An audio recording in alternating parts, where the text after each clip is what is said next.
This is Brad again. I call it B Street, from Wall Street to B Street. Brad A. Have a great week. I'm going to talk about the dicey economics of oil. I got the article in front of me.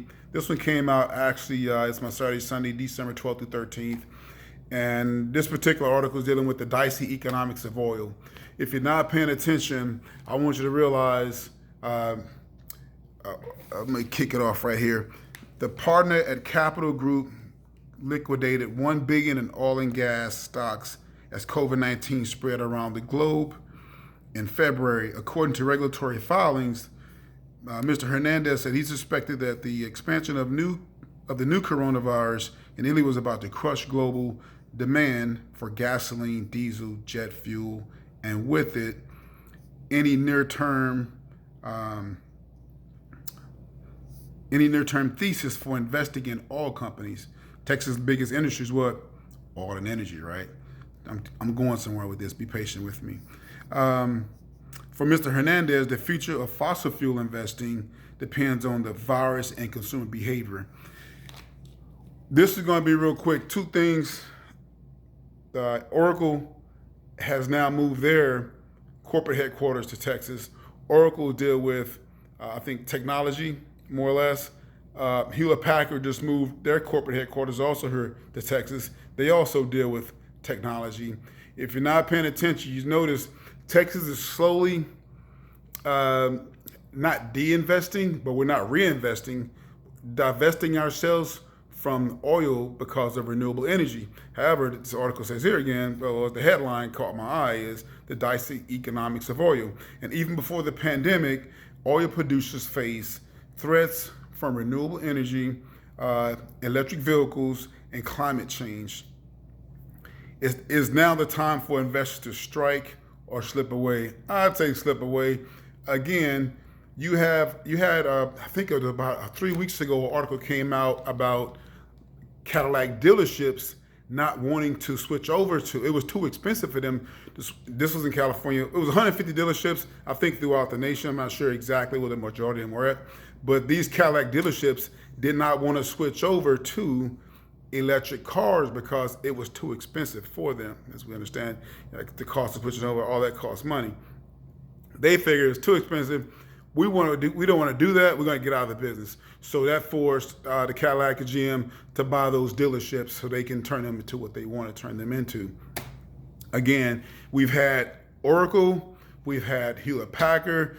Just to name two, I'm pretty sure there are a lot of more corporations not only moving from California, but also just like the people are moving from California and from New York, they're all moving to Texas. If you didn't know, again, that right now Texas population is roughly about 27, 30 million people. We're looking at the next 10 to 15 years. That's going to double to 54 million people by 2030. 10 years actually. So by 2030, 2040, we're looking at 60 million people being in the state of Texas roughly. And I think right now we really don't have the infrastructure for 60 million people. So I'm waiting to see how that's going to play out.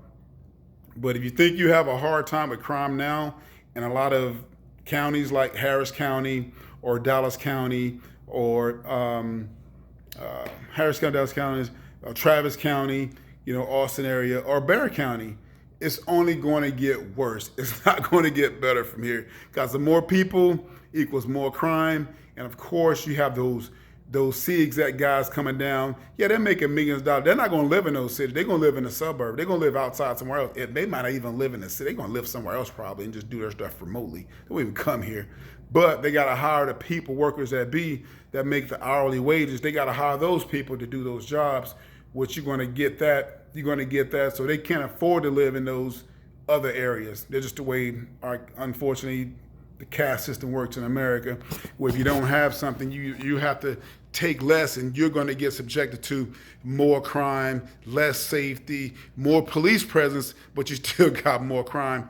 I don't know how that works, how you have more police presence in the neighborhood and you still have more crime. So I think you have to work on fixing some other issues than just the job aspect. We really need to start focusing on educating our kids, man, and giving these kids a chance. Because right now, I feel like some kids are not even given a chance.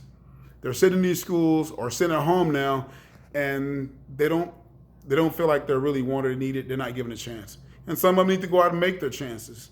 Not everybody want to go to college or whatever the case may be. But I'm going to get back to the subject, was the dicey economics of oil. Texas, we've been living on oil for a long time. Even as a kid, I remember playing on an oil well out there in Corsicana. We've been living on oil for a long time. Things are changing. This is not the Beverly Hillbillies out shooting oil and gold tea. Them days are over. Technology's taken over. AI is taking over. So if you're one of those people at a certain age, you either need to get prepared or just find another profession altogether, or you're just going to say, you know what, I'm just riding this thing out. I'm good where I'm at. I'm okay with that. But that's where we at right now. Again, remember, companies are moving to Texas every day. They don't tell us a lot. Just some things are popping in the paper. But I got a feed to the state of Texas, which I get that mail. I suggest you do the same, just so you can know what's going on in your community. See those changes instead of have those things thrust upon you, and you can make an informed decision based upon the way you see certain things are moving. Again, oil, dicey economics of oil. This article came out, Wall Street Journal, Saturday, December 12th to 13th. Great article. Love you to check it out. It just, you really have to be prepared for the unexpected, and because that way you don't get caught. But if you get caught, it's your own fault, but the information's there. Just start digging into it and do what's best for you and your family. If you got money in the market, maybe you want to do some reallocation, lessen your visibility to oil and put it somewhere else in technology. Facebook's not doing bad. They're trying to break Facebook up right now.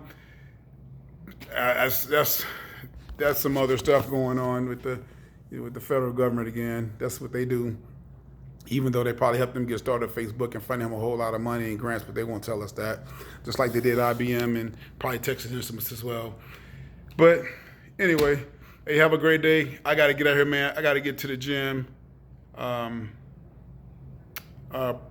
Appreciate your time. Please subscribe and share. From Wall Street to B Street, I'm going to give you how I see it. Hey, let me know what you think. Byron.Bradford@gmail.com. Again, if you need anything nutritionally oriented, check out www.b12.fit.training.com, and have a great day.